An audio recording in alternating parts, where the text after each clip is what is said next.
মানুষ সহজে কাছে যে সুযোগটা পেয়ে যায় ওই সুযোগটাকে সুযোগ হিসেবে কখনোই সে দেখে না। আমরা সহজেই নেটওয়ার্ক মার্কেটিং পেয়ে গেছি। এর চেয়ে আদর্শ, এর চেয়ে আইডল বিজনেস আপনি আপনার আশপাশে দেখাতে পারবেন না। এর চেয়ে আইডল বিজনেস আপনার বাপ চাচা কেউ করে না। আপনি বেস্ট একটা ব্যবসা পেয়েছেন, কিন্তু আপনি একবারের জন্য স্রষ্টার কাছে শুকরিয়াশীল না। আপনি একবারের জন্য কৃতজ্ঞ না যে আপনাকে নিয়ে আসছে।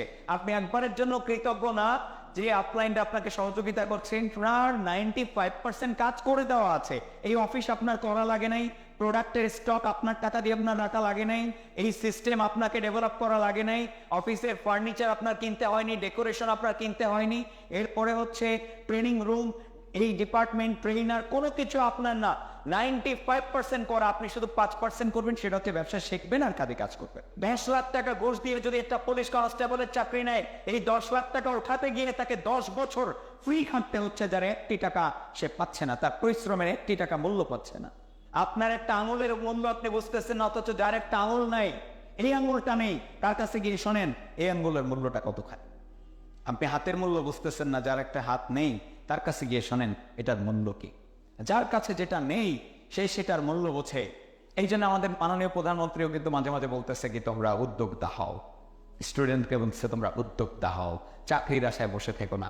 যে একটা শিক্ষিত ছেলে, সে কিন্তু অটো নিয়ে রাস্তায় নামতে পারছে না, সে কিন্তু রাজমিস্ত্রির অ্যাসিস্ট্যান্ট হয়ে লেবার হতে পারছে না, কারণ তার আত্মসম্মানে বাঁচছে। অথচ যে রাজমিস্ত্রির হেল্পার, সে ব্যক্তি করে দিনে হাজিরা পায় 700 টাকা, মাসে সে ইনকাম করতেছে 21,000 টাকা। অথচ মাস্টার্স পাস শিক্ষিত ছেলেটা 15,000 টাকার জব খুঁজতেছে। আমাকে কষ্ট করতে হবে, আমাকে কাজ করতে হবে, কারণ কাজ করা ছাড়া আমি কিছু পাবো না, এটাই স্বাভাবিক। আমি কোনো বীজ লাগাবো না, অথচ আমি সেখানে আম, জাম, কাঁঠাল, লিচু সব আশা করব।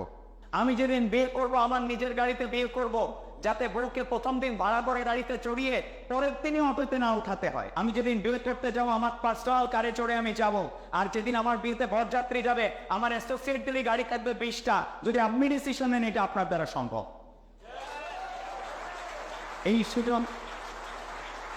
এই সুযোগ আপনাকে নেটওয়ার্ক মার্কেটিং দিচ্ছে। কখনো ভাবে না যে আমি একটা প্রোডাক্ট দিয়ে ওই ব্যক্তির জীবনটাকে চেঞ্জ করে দিচ্ছি, ও কখনো এটা ভাবে না। এই জন্য হাল ছাড়ে। কেন আমি মৃত্যুর আটটার জন্য নেটওয়ার্ক মার্কেটিং করতে চাই?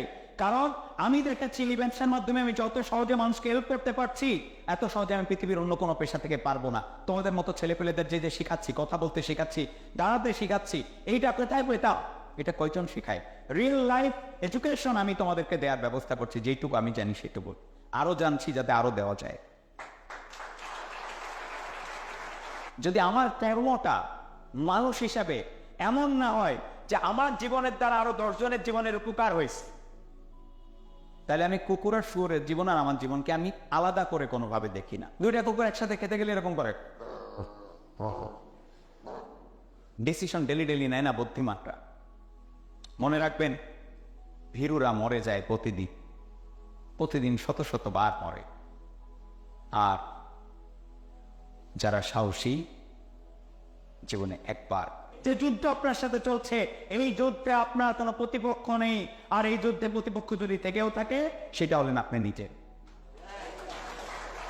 ওদের যদি ছেলেটা পাবজি খেলছে, ফ্রি ফায়ার খেলে জীবন ধ্বংস করে দিচ্ছে, চোখ নষ্ট করে ফেলতেছে, জীবন এবং যৌবন সঞ্চয় করে দিচ্ছে প্রেম করে, ওই ছেলেটাকে এনে আপনি জীবনের সংগ্রাম করাচ্ছেন, স্বপ্ন দেখাচ্ছেন, সব তৈরি করতেছেন। বা এই ব্যক্তি এটাতে জয়েন করে স্যাটিসফাইড না, ওই ব্যক্তিকে আমি কখনো জিততে দেখি নাই। ওই প্ল্যাটফর্ম থেকে তারা প্লে করবেই, যে কোনো ছোটায়, যে কোনো অজুহাতে, যে কোনো কারণে সেই প্ল্যাটফর্ম থেকে জড়ে পড়ে, কারণ সেই প্ল্যাটফর্মটা পেকৃত।